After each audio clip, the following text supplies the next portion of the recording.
नमस्कार दोस्तों, अगर आपकी गर्दन में दर्द हो रहा हो या आपकी गर्दन से हाथों में दर्द जा रहा हो या आपके हाथों में झंझनाहट हो रही हो या आपके हाथों में सुनपन हो रहा हो या आप थोड़ा झुक के काम करते हैं तो आपको चक्कर आने लगता हो या आपको सर्वाइकल स्पॉन्डिलाइटिस की दिक्कत हो या आपको सर्वाइकल डिस्क बल्जिंग की दिक्कत हो, तो ये वीडियो आपके लिए बहुत ही महत्वपूर्ण होने वाली है।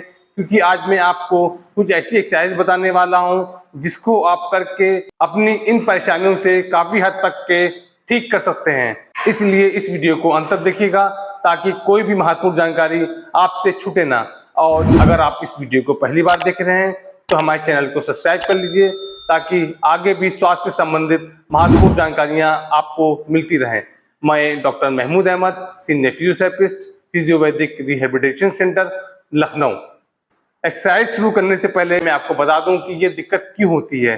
शुरू में आपकी गर्दन में दर्द होता है और आप इसको अवॉइड करते हैं, लेकिन धीरे धीरे आपका दर्द कंधे तक आने लगता है। जब आपके कंधे में दर्द आने लगता है तो यहाँ की आपकी जो कंधे की मांसपेशियां होती हैं वो स्टिफ हो जाती हैं। जब मांसपेशियां स्टिफ होने की वजह से जो आपकी गर्दन की हड्डियां हैं उस पर खिंचाव देती हैं। जब आपकी गर्दन की हड्डियों पर खिंचाव आएगा तो गर्दन से जो नसें हाथों में जा रही हैं वो नसें दबने लगती हैं। दबने की वजह से आपके गर्दन में दर्द, हाथों में सुन्नपन, हाथों में दर्द, झंझनाहट आना शुरू हो जाती है। इन सब दिक्कतों से निजात पाने के लिए आज मैं आपको कुछ ऐसी एक्सरसाइज बताने वाला हूं जिसको आप घर पे करेंगे तो आपको काफी हद तक के आराम मिल जाएगा। चलिए आपको कुछ एक्सरसाइज बताते हैं। एक्सरसाइज बहुत ही सिंपल है और आप घर पे खुद ही कर सकते हैं। एक चीज मैं आपको बता दूं, एक्सरसाइज करने से पहले आपको 10 से 15 मिनट सिकाई कर लेनी है। सिकाई आपको गर्दन की और एक कंधे की सिकाई करनी है। सिकाई करने से आपकी जो यहाँ की मांसपेशियां होती हैं तो सॉफ्ट हो जाती हैं, तो जब आप एक्सरसाइज करेंगे तो आपको ज्यादा दिक्कत नहीं होगी। एक्सरसाइज को मैंने 2 पार्ट में बांट रखा है। सबसे पहले आपको जो एक्सरसाइज करनी है उसको हम लोग स्ट्रेचिंग एक्सरसाइज कहते हैं और दूसरी स्ट्रेंथनिंग एक्सरसाइज कहते हैं। स्ट्रेचिंग एक्सरसाइज करने से फायदा क्या होता है कि जो आपकी गर्दन की मांसपेशियां स्टिफ होती हैं उसको ढीला किया जाता है। तो सबसे पहले मैं आपको स्ट्रेचिंग एक्सरसाइज बताऊंगा। मैं आपको जो एक्सरसाइज बताने वाला हूं आपको उसी क्रम में करनी है, इस चीज का आप ध्यान रखिएगा। सबसे पहले जो आपको एक्सरसाइज करनी है उसको हम लोग स्टर्नोक्लीडोमास्टाइड मसल्स की मल्चिंग कहते हैं। इसके लिए आप सीधे लेट जाइएगा और लेटने के बाद आप अपनी गर्दन को एक तरफ कर दीजिएगा। गर्दन की एक तरफ करने के बाद जैसे मैंने बाएं तरफ अपने गर्दन को कर रखा है तो आप अपने बाएं हाथ को दाएं हाथ के साइड ले जाइएगा और आपको इस तरह जो आपकी गर्दन की मांसपेशियां हैं इसको ऐसे 2 से 3 मिनट तक के आपको मल्चिंग करनी है। इसको करने से जो आपकी ये मांसपेशियां टाइट होती हैं वो ढीली हो जाती हैं, तो आपको काफी आराम मिल जाता है। इसी तरह आपको इस तरफ की भी करनी है। आपको अपने दाएं हाथ से अपने बाएं तरफ की इस तरह आपको मल्चिंग करनी है।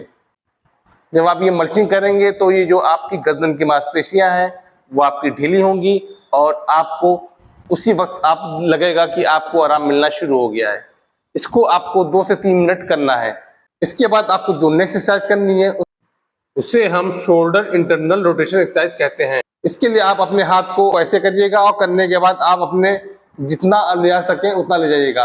उसके बाद अपने बाएं हाथ को ऐसे पकड़ लीजिएगा। पकड़ने के बाद अपनी तरफ खींचिएगा।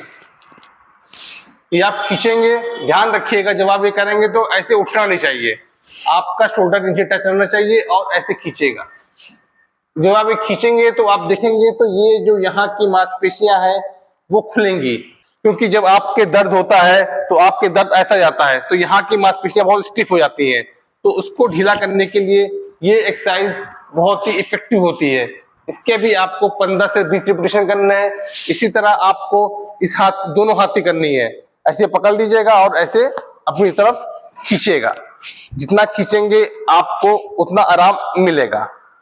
इसके बाद आपको जो नेक्स्ट एक्सरसाइज करनी है उसके लिए आप खड़े हो जाइएगा। खड़े होने के बाद आप अपने हाथ को पीछे पकड़ लीजिएगा। आपको इस तरह पकड़ना है। पकड़ने के बाद अपनी कोहनी सीधी रखिएगा और अपने हाथ को पीछे की ओर उठाइएगा। उठाइए, 1 to 5 तक काउंट करिए। 1 2 3 4 5 छोड़िए। उठाइए, 1 to 5 तक काउंट करिए। 1 2 3 4 5 छोड़िए। ध्यान रखिएगा जब ये एक्सरसाइज करिएगा तो आपकी कोहनी मुड़ी नहीं होनी चाहिए, आपकी कोहनी एकदम सीधी रहनी चाहिए, तभी आपकी एक्सरसाइज सही होगी। इस एक्सरसाइज के भी आपको 10 से 15 रिपीटेशंस करने हैं। इसके बाद आपको जो नेक्स्ट एक्सरसाइज करनी है उसे हम लोग मसल स्ट्रेंथनिंग एक्सरसाइज कहते हैं। मसल स्ट्रेंथनिंग एक्सरसाइज में जो पहला पार्ट है उसको हम लोग चिन टक एक्सरसाइज कहते हैं। चिन टक के लिए आप जो सबसे बड़ी उंगली है उसको अपनी ठुड्डी पे रख लीजिएगा। ठुड्डी के रखने के बाद आपको ऐसे अपनी उंगली से गर्दन से और गर्दन से ठुड्डी पे धक्का देना है। धक्का दीजिए, 1 to 5 तक काउंट करिए, 1 2 3 4 5, छोड़िए, धक्का दीजिए, 1 2 3 4 5, छोड़िए। जब आप ये एक्सरसाइज करते हैं तो आप देखते हैं तो आपकी ये पीछे की गर्दन की मांसपेशियों पे काफी खिंचाव आता है। जितना खिंचाव आएगा आपकी जो मांसपेशियां सॉफ्ट होंगी और वहां की मसल्स में मजबूती आएगी। जितनी मजबूती आएगी आपकी गर्दन में आराम मिलना शुरू हो जाएगा। इसके बाद आपको जो नेक्स्ट एक्सरसाइज करनी है उसे हम लोग सर्वाइकल नेक आइसोमेट्रिक एक्सरसाइज कहते हैं। इसके लिए आप सीधे बैठ जाइएगा। बैठने के बाद आप अपने हाथ को अपने माथे पर रखिएगा। ध्यान रखिएगा जब आप ये एक्सरसाइज करिएगा कि आपकी गर्दन ना ऐसे होनी चाहिए ना ऐसे होनी चाहिए, एकदम न्यूट्रल पोजीशन पे हाथ आपका होना चाहिए और अपने हाथ से गर्दन पे और गर्दन से हाथ में धक्का देना है।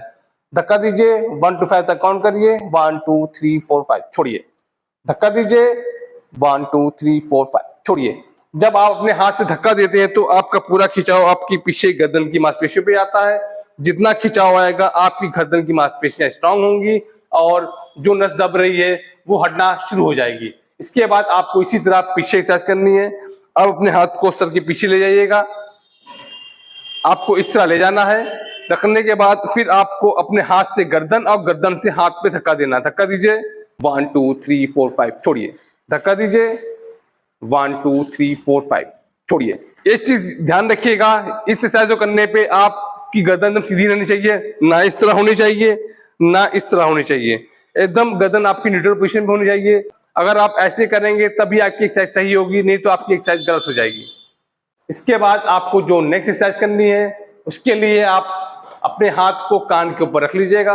कान के ऊपर रखने के बाद अपने हाथ को एकदम सीधा रखिएगा और फिर उसी तरह आपको हाथ से गर्दन पे, गर्दन से हाथ पे धक्का देना है। धक्का दीजिए, 1 to 5 तक काउंट करिए, 1 2 3 4 5, छोड़िए, धक्का दीजिए, 1 2 3 4 5, छोड़िए। इसी तरह आपको बाएं हाथ की करनी है। हाथ एकदम सीधा रहेगा। धक्का दीजिए, 1 to 5 तक काउंट करिए, 1 2 3 4 5, छोड़िए, धक्का दीजिए, 1 2 3 4 5, छोड़िए। ये जो मैंने आपको एक्सरसाइजेस बताई हैं, इस एक्सरसाइज को आपको दिन में 2 बार करनी है। आप जितना करेंगे आप देखेंगे कि आपको पहले दिन से ही आपको आराम मिलना शुरू हो गया है। चलिए हम आपको कुछ ऐसे प्रिकॉशन बता देते हैं। अगर आप प्रिकॉशन के साथ एक्सरसाइज करेंगे तो आपको जल्दी आराम मिल जाएगा। सबसे पहला प्रिकॉशन है कि आपको झुक के कोई काम नहीं करना है। अगर आप झुक के काम करेंगे तो आपकी गर्दन में जोर पड़ेगा और आपको गर्दन में दिक्कत होना शुरू हो जाएगी। अगर आप ऑफिस में लैपटॉप पे काम कर रहे हैं तो लैपटॉप को इतना ऊपर रख लीजिएगा ताकि आपकी गर्दन और लैपटॉप के बीच का जो एंगल है 30 डिग्री से ज्यादा नहीं होना चाहिए।